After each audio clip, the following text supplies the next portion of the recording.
दोस्तों, जब kidney failure की बात आती है तब एक बड़ी समस्या सामने ये होती है कि हमें क्या करना है। किडनी को सही करने के लिए क्रिएटिनिन का लेवल सही करना है और हमें यूरिया को कंट्रोल करना है, यानी यूरिया और क्रिएटिनिन को सही लेवल पर लेकर आना है। इसके लिए दवाइयाँ ज़रूरी हैं, लेकिन दवाइयों के साथ साथ आपके डाइट प्लान भी बहुत ज़्यादा ज़रूरी है।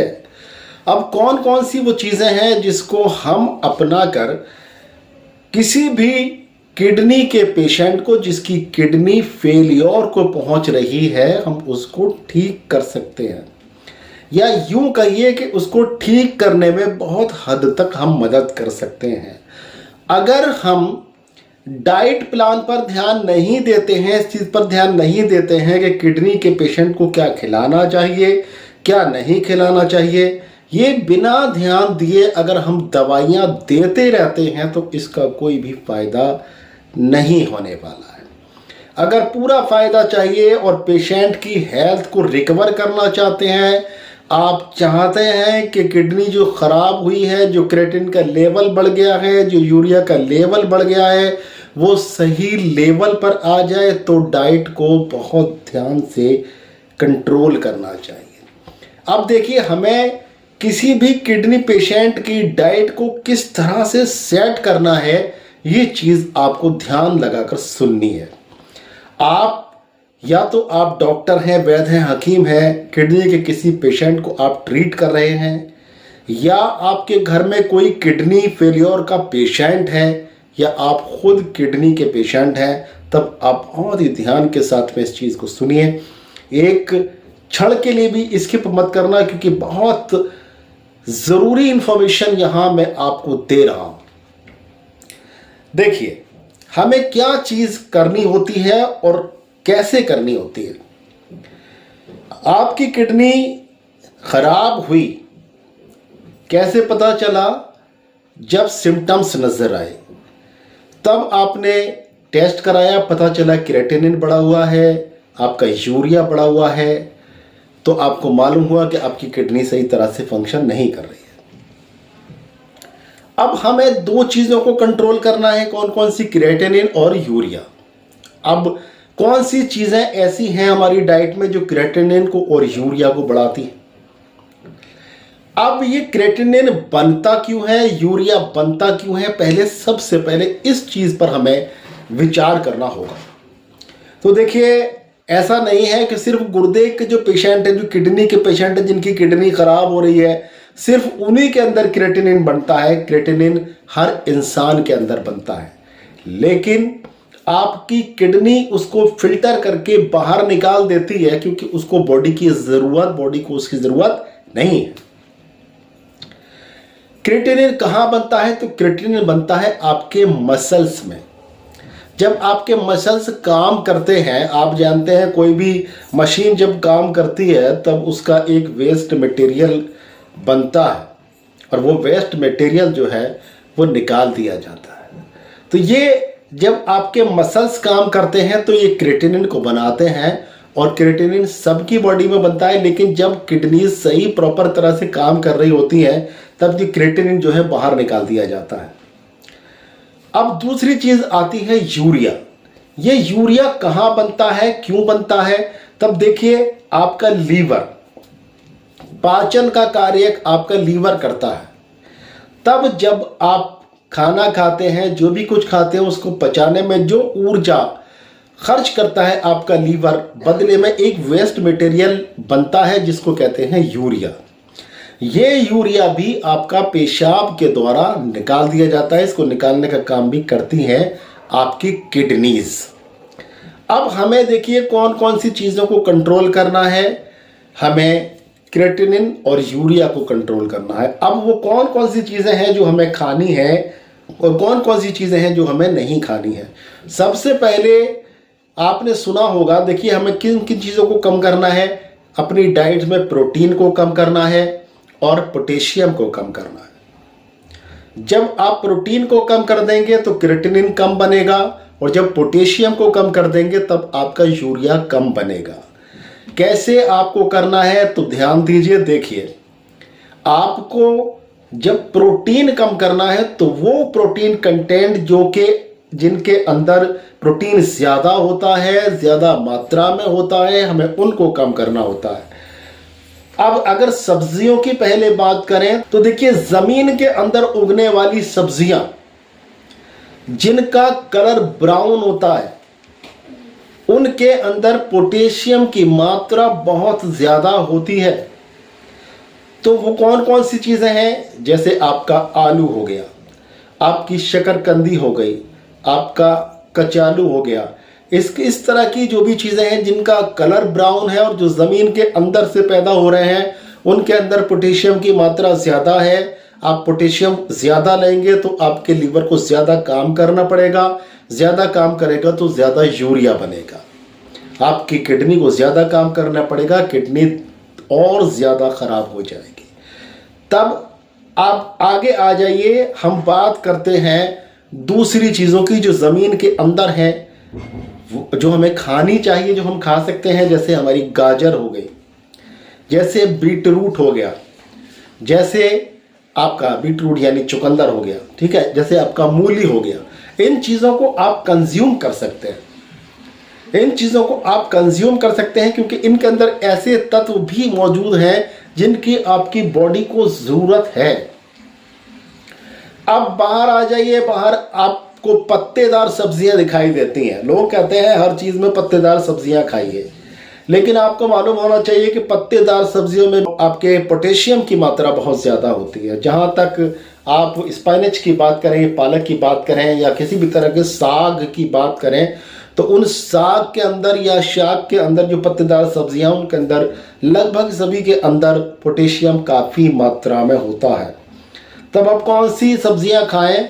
तो आप कौन सी सब्जियां खाएं इस पर ध्यान दीजिए। सब्जियों में जहां तक आपका सही सोचना यह है कि जो सब्जियां ज़मीन के ऊपर आती हैं और एक फल के रूप में आती हैं, उन सब्जियों को आप कंज्यूम कर सकते हैं। एक फल के रूप में आती हैं, उन सब्जियों को आप कंज्यूम कर सकते हैं। उनके अंदर वो वाइटलिटी मिलती है जो आपकी बॉडी को ज़रूरत है, क्योंकि यहाँ आप किडनी का ट्रीटमेंट कर रहे हैं, परहेज भी कर रहे हैं, लेकिन आपको अपनी बॉडी को फिट भी रखना है। आपकी बॉडी को आयरन की भी ज़रूरत है, आपकी बॉडी को प्रोटीन की भी ज़रूरत है। प्रोटीन आपको कम मिकदार में लेना है, ऐसा नहीं करना है कि आपको प्रोटीन बिल्कुल ही बंद कर दें। पता चलेगा कि आपकी बॉडी मसल्स कैसे काम करेंगे, फिर आप और ज़्यादा बीमार पड़ जाएंगे और फिर किडनी का ट्रीटमेंट करते करते पता चलेगा आप और ज़्यादा बीमार हो गए, फिर बहुत मुश्किल हो जाता है। तो दोस्तों, अब अगर हम बात करें प्रोटीन की, तो प्रोटीन फुल डाइट से हमें परहेज करना है। उस पेशेंट को परहेज कराना है जो किडनी का पेशेंट होता है। तो देखिए, जो भी नॉन वेज है, गोश्त है, मीट है, आपका इसको मटन कह लें, चिकन कह लें या जो भी कुछ कह लें, उसके अंदर प्रोटीन बहुत ज़्यादा मात्रा में होता है, इसके लिए उसका कंज्यूम हमें नहीं करना चाहिए। दूसरी चीज़ आती हैं दालें। दालों के अंदर भी प्रोटीन की अच्छी खासी मात्रा होती है, प्रचुर मात्रा होती है। तो दालों का भी कंजम्पशन कम करना चाहिए और बहुत कमी के साथ में दालों का इस्तेमाल करना चाहिए। और जब दाल का इस्तेमाल करें तो आप सब्जियों को भी इसके साथ में इस्तेमाल करें, तब क्योंकि सब्जियों के अंदर फाइबर रिच मात्रा में होता है। वो सब्जियां जो सैलेड के तौर पर आप खाते हैं, उसको आप दालों के साथ में खाइए, ताकि उसका जो प्रोटीन की मात्रा है बहुत हद तक आपके इंटेस्टाइन्स से होकर पास आउट हो जाए, आपका फाइबर उसको बाहर कर दे। तो देखिए, यहाँ पर अब आते हैं फलों पर कि कौन से फल हमें खाने चाहिए और कौन से फल हमें नहीं खाने चाहिए। तो देखिए, अब कौन से फल हैं? देखिए, जितने भी ऐसे फल हैं जो कच्चे होने पर खट्टे होते हैं और पकने पर मीठे हो जाते हैं, ऐसे फलों का कंजम्पशन नहीं करना है। बस एक सूत्र याद रखिए, जो फल कच्चे हालत में खट्टे होते हैं, पकने पर मीठे हो जाते हैं, वो फल नहीं खाने हैं। कौन से फल खाने हैं? जो फल कच्चे होने पर कसेले होते हैं, यानी कि कड़वाहट, उनके अंदर खटास नहीं होती है, थोड़े से कसेलापन होता है, और पकने पर वो मीठे हो जाते हैं, वो फल हम खा सकते हैं। देखिए, जैसे कि मिसाल के तौर पर अगर मिसाल दें, आप ले लीजिए उसको, अंगूर को। अंगूर जब कच्चा होता है तो खट्टा होता है, जब पक जाता है तो मीठा हो जाता है, नहीं खाना है। किसी भी तरह की जो चेरीज होती हैं वो जब कच्ची हालत में होती हैं तो खट्टी होती हैं, जब ये पक जाती है तो मीठी हो जाती हैं। आम जो है वो कच्चा होता है तो खट्टा होता है, जब पक जाता है तो मीठा हो जाता है। इसी तरह से पाइनएप्पल वगैरह है जो कच्ची हालत में खट्टा होता है और पकने पर मीठा हो जाता है, वो हमें नहीं खाना है। कौन कौन सी चीज़ें हैं जो खा सकते हैं? देखिए, पपीता जो है वो कच्चा होता है तो कसेला होता है, जब पक जाता है तो मीठा होता है, खा सकते हैं। ठीक है। इसके अलावा आप केला नहीं खा सकते क्योंकि केले के अंदर पोटेशियम ज्यादा मात्रा में होता है। आप सेब का कंजम्पशन कर सकते हैं, सेब बहुत अच्छा होता है। और अगर मैं यूं कहूं कि सेब तो एक दवा की तरह से काम करता है, किडनी पेशेंट के लिए सेब का इस्तेमाल ज़रूर करना चाहिए, एप्पल का इस्तेमाल ज़रूर करना चाहिए। कम से कम एक सेब तो उसको ज़रूर खाना चाहिए। बल्कि सेब के बारे में तो ये कहा जाता है कि आपने सुना भी होगा, an apple a day keep doctors away, यानी एक सेब अगर रोज़ खाते हैं तो आपकी सेहत ऐसी होगी कि डॉक्टरों से दूर रहेंगे। तो दोस्तों, आप अच्छी तरह से समझ रहे हैं कि हमें किस तरह के फल नहीं खाने हैं। अब देखिए, ड्राई फ्रूट पर आ जाइए। तो ड्राई फ्रूट के अंदर प्रोटीन की मात्रा बहुत ज़्यादा होती है, इसीलिए हमें जो किडनी के पेशेंट हैं उनको ड्राई फ्रूट का इस्तेमाल नहीं करना चाहिए। अगर दूध पर आ जाइए तो देखिए, किडनी की हालत अगर बहुत ज़्यादा ख़राब है तो दूध का भी इंटेक कम करना चाहिए, क्योंकि लेकिन प्रोटीन कुछ हद तक ऐसा मिल जाता है हमें जो दूध के अंदर होता है, बहुत मात्रा में नहीं होता लेकिन वो पच जाता है।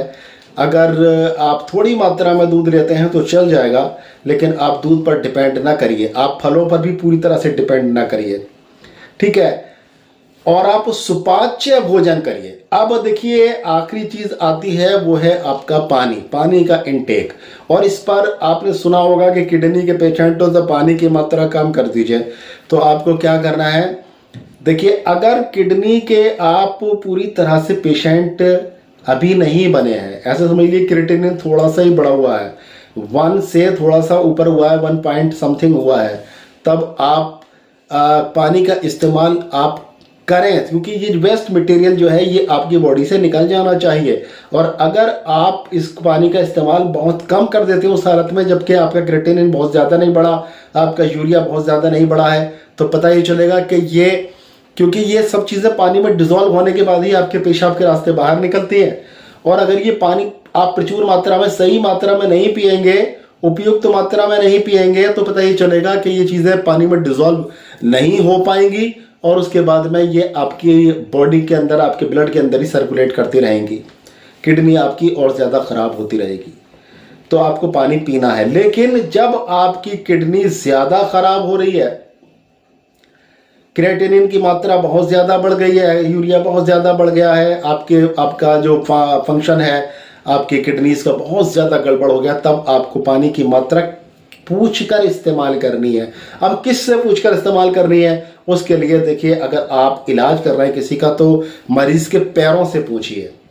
मरीज के पैरों पर अगर सूजन नज़र आ रही है, अगर पैरों पर सूजन नज़र आ रही है, पिट एडिमा हो गया है, आप उंगली दबाकर देख रहे हैं तो वहाँ गड्ढा बन जा रहा है, तो आप समझिए कि पानी की मात्रा बढ़ रही है और पानी पैरों में कंटेन हो रहा है, पैरों में इकट्ठा हो रहा है।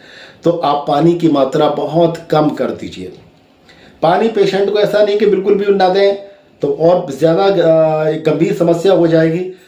कम पानी, थोड़ी मात्रा में पानी पिलाइए, थोड़ी थोड़ी देर बाद पानी आप दे सकते हैं, लेकिन एक साथ बहुत सारा पानी नहीं देना है, क्योंकि इससे आपकी किडनी पर लोड पड़ेगा और किडनी और ज़्यादा बीमार हो जाएगी। तो पानी की मात्रा उस हालत में कम करनी है। ठीक है। और आपको अगर किडनी इतनी ज़्यादा ख़राब नहीं है तो फिर पानी सही मात्रा में, उपयुक्त मात्रा में पानी पीना चाहिए। तो दोस्तों, ये वो बातें थी, ये ज़रूरी चीज़ें थी जो एक किडनी के पेशेंट को जाननी चाहिए, या एक किडनी का ट्रीटमेंट करने वाले डॉक्टर, वैद्य या हकीम को जाननी चाहिए। तो देखिए, हमने एक वीडियो बनाया था अभी कुछ दिन कल की बात है, उसमें हमने बताया था आपको किडनी का ट्रीटमेंट किस तरह से करना है। अगर किडनी फेलियर की हालत में आप जा रहे हैं, मैं उसका लिंक आपको वीडियो का डिस्क्रिप्शन में दे दूंगा, वहां पर वीडियो देख सकते हैं आप। एक ऐसा इलाज उसमें बताया गया है जिसको अपनाकर आप किडनी पेशेंट को ठीक कर सकते हैं और किडनी रिवर्स हो सकती है, पेशेंट की हालत ठीक हो सकती है, डायलिसिस की ज़रूरत भी नहीं पड़ेगी। दोस्तों, इसी के साथ मैं इजाज़त चाहता हूँ, इजाज़त दीजिए अपने भाई डॉक्टर अतर शेरवानी को। सलाम अलैकुम।